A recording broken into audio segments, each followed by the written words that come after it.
Hi, it's Chris. In this video we want to talk about the terminal block in your Samsung dryer. Keep in mind if your machine needs to be repaired, it's usually simple enough to do it yourself. Visit PartSelect.com, enter your model number, and quickly find and order the part you need. Now, what does a terminal block do? Terminal block is the item that basically connects the wiring from your home and your power supply to the wiring harness inside the dryer itself. Now, not every Samsung dryer will have a terminal block, but for the ones that do, it's really important to every now and then inspect it. You want to make sure that the terminal block, which clamps the wires together between the house and the dryer, are secure.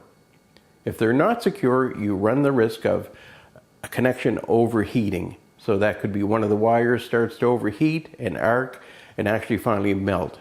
And that can result in either the dryer not working at all, or it may still run, but you don't have any heat.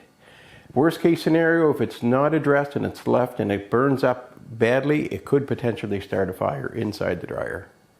So to inspect our terminal block, the first thing we want to do is remove the power from the dryer. And that can be done either by unplugging it, or if it's hardwired in, you're going to want to go to your circuit breaker and turn off the breaker, or if it's a fuse panel, remove the fuses for your dryer.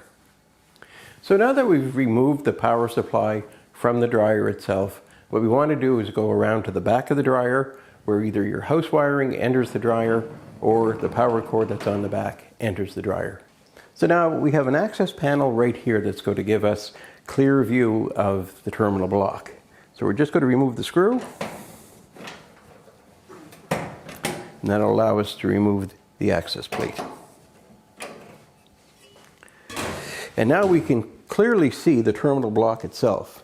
We can see where the wires from the power cord attach to the terminal block, and if we look a little closer to the upper side, we can see where the wires from the dryer, its wiring harness, connect to the terminal block.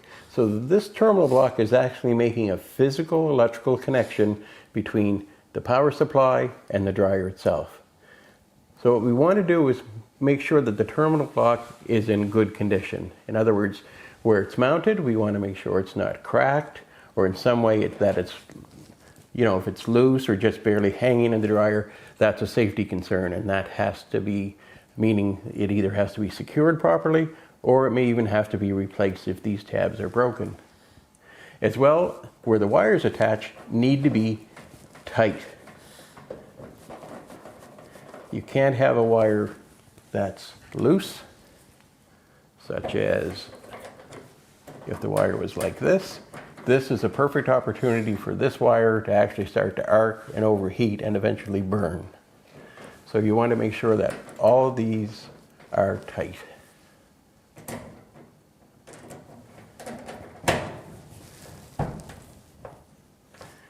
Check each one. So they're nice and tight, and you want to look to see if there's any type of arc marks or burn marks on the terminal block. And they'll look burnt as far as like black in color, almost a bit of a soot on them. And you may notice that you're seeing some melted insulation on the wires themselves because they've been overheating. If you're seeing any of that, then you're going to want to look at having to replace your terminal block. So there you go. Now you can see just how easy it is to inspect the terminal block on your Samsung dryer.